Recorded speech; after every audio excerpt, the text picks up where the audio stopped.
this video we will review the Nun II movie. Let's begin. In 1956, Father Moret and Jacques performed their daily chores at a church in Tarascon, France. While investigating a disturbance, Moret is raised into the air, set on fire, and burned to death, all the while Jacques watches as he holds onto the priest's rosary. Following the events at St. Cartha's Monastery, Sister Irene now lives a reclusive life in Italy. Jacques works at a boarding school in France, where he has made friends with a young Irish girl named Sophie, as well as a teacher and her mother, Kate. Irene has a vision of Frenchie asking her to save him, and the next day, she is asked by the cardinal to investigate a series of deaths across Europe.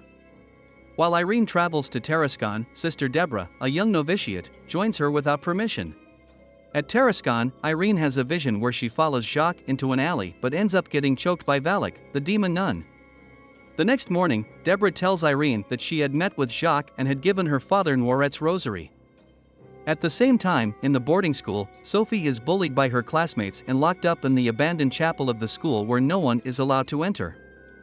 She is told to look at a window with a goat on the mosaic, and that if she looks away, the devil will appear to haunt her. The sun shines through the mosaic and makes the eye of the goat shine red. Irene and Deborah travel to Palais de Papes and meets with a librarian who tells them that the demon they are investigating was an angel rejected by God, and that the emblem on the rosary is the family crest of St. Lucy. St. Lucy's family stole her eyes and scattered because she would not die when set on fire. The librarian suggests that the demon is killing the descendants of St. Lucy because it wants an ancient relic, the eyes, which were last known to be stored in a monastery, which is revealed to be a boarding school in the present day. Irene and Deborah go to the school to find Frenchie in distress with Sophie and Kate. Irene tells Frenchie that the demon is inside of him, and is devastated by the revelation, but is then taken over by the demon and attacks Irene and Deborah, before being knocked unconscious. Inside the chapel of the school, Sophie shows Irene, Deborah, and Kate the game her classmates made her play, and Deborah uses a flashlight to make the eyes of the goat on the mosaic to glow red. The red light points in the direction of where the eyes of St. Lucy are buried, and Irene finds the relic.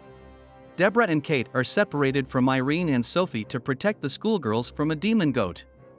Under the influence of the demon, Frenchie escapes and attacks Irene, while Sophie grabs the relic and runs away. Frenchie chases after Sophie, and causes the bell tower building to collapse. Irene finds Sophie inside, and Deborah reunites with the pair. Irene uses the relic against Frenchie, until he manages to hold it himself. He lifts Irene in the air and sets her on fire, but she does not burn, as it is revealed that she is a descendant of St. Lucy. Thanks for watching. If you like this video, please like and subscribe my channel.